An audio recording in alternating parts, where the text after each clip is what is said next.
সাবেক প্রধানমন্ত্রী বেগম খালেদা জিয়ার বিদেহী আত্মার মাগফিরাত কামনা করে দেশবাসীর কাছে দোয়া চাইলেন নারায়ণগঞ্জ ৩ আসনের বিএনপি মনোনীত প্রার্থী আজহারুল ইসলাম মান্নান। এ সময় তিনি বলেন, আগামী দিনে জাতিকে নেতৃত্ব দেবেন তারেক রহমান।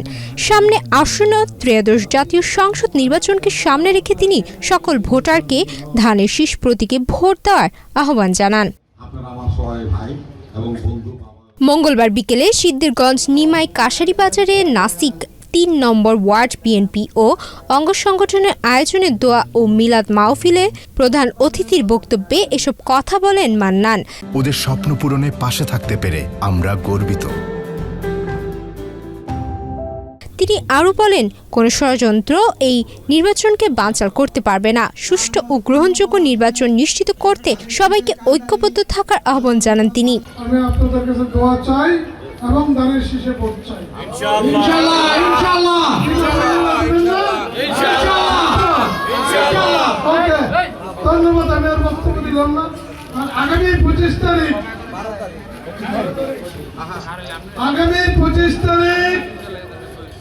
আমাদের চেয়ারম্যান,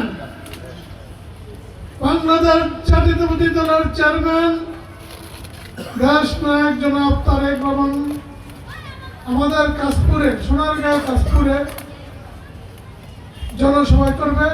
সেই জনসভা আপনাদেরকে দাওয়াত দিলাম, জনসভায় অংশগ্রহণ করবেন ইনশাআল্লাহ।